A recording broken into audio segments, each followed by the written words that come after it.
Di awal cerita, baru juga film dimulai, sang animator sudah menurunkan hujan badai disertai petir azab anak durhaka. Namun yang menjadi sorotan di video kali ini adalah seekor ibu anjing yang sedang hamil tua. Dan setelah dirasa-rasa sudah tidak kuat lagi mengandung anak-anak anjing di lambungnya, ibu anjing pun akhirnya membrojolkan satu persatu bayi anjing imut-imut lewat itunya. Dan berhasil mencetak 4 ekor anak anjing warna-warni yang gue juga nggak tahu ibunya kawin sama siapa aja. Keesokan harinya, agar anak-anaknya kuat, sehat, dan tidak cepat tewas, ibu anjing memberikan mimik cucu kepada setiap bayi-bayi anjing kesayangannya. Namun di antara mereka berempat, MC kita kali ini merupakan seekor anak anjing berwarna hijau yang kakinya disita developer yang anggaplah bernama Depu.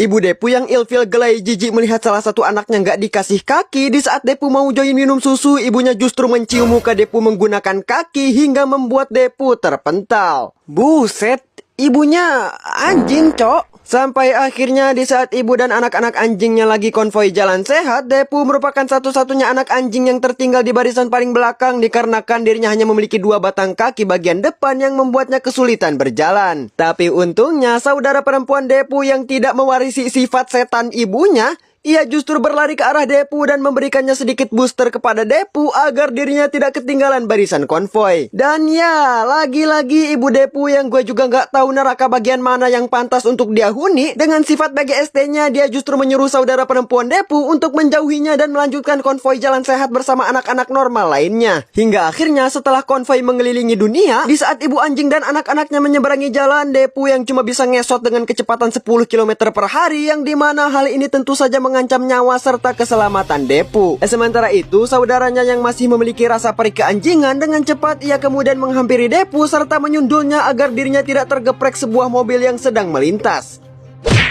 Namun justru inilah yang membuat saudaranya harus tak sadarkan diri akibat tertabrak mobil. Ibunya yang dari tadi tutup mata berharap Depu yang tewas, begitu mengetahui anak normalnya yang mokat, ia langsung menghampiri Depu sembari mengeluarkan seluruh kata-kata kebun binatang, babi, monyet, gorila, kingkong, rusa, musang, dan lain sebagainya. Setelah dirasa semua hewan sudah disebut, ibu anjing pun kemudian pergi membawa saudaranya ke puskesmas terdekat untuk segera melakukan servis dan pergantian oli. Depu yang kini sudah tidak punya siapa-siapa lagi. Hal ini tentu saja membuatnya sedih dan dihantui rasa bersalah kepada saudara perempuannya, yang dimana Depu yang udah gak kuat menahan beban hidupnya, ia kemudian memutuskan untuk mengakhiri hidupnya dengan cara ngendok di tengah jalan dan berharap ada mobil baik hati yang dapat membantunya menggilas tubuh Depu. Dan alhamdulillahnya sang animator kemudian mengutus seorang betina berambut pink yang siap menggilas tubuh Depu bolak-balik hingga tewas. Namun mengingat ini bukan mobil Indosiar yang gak punya rem, dengan cekatan betina satu ini menghentikan laju mobilnya dan langsung mengevakuasi Depu yang udah sakit mental, jiwa, otak, jasmani, dan rohani. Dan beruntungnya Depu dipertemukan dengan orang yang tepat.